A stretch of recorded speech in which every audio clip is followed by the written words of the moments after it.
I'm Courtney Terrio in Edmonton, and we are about 6.5 months away from the legalization of cannabis in Canada. And one of the outstanding questions is just how much should it cost?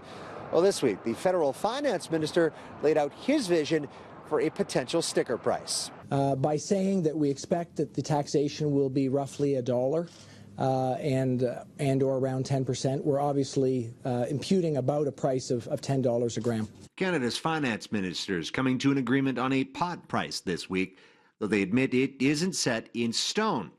It could drop if it's deemed too high to compete with the black market. There's a word out there, but generally, I believe the black market is $6 to $10 per gram. John Simon's Grenex dispensary in Edmonton has been in the works now for 4 years, preparing to dispense medicinal and recreational marijuana come July 1st. He's been in constant consultation with Health Canada and admits setting a market standard isn't easy. We've got to make sure that there's enough for licensed producers to stay in business. There has to be enough for the government tax to make this, to fund the operations and regulation of this industry.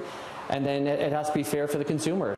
On the surface, the $10 price point isn't out of place when compared to legalized pot in the U.S., with most jurisdictions hovering around the $9 Canadian mark.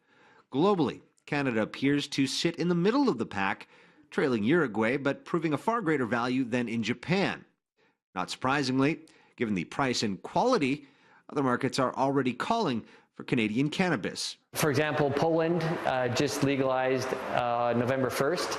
So there's already people reaching out to us looking for product from these other jurisdictions. But Grenex's focus will remain in Canada, and Simon isn't overly concerned about competition from the illegal market.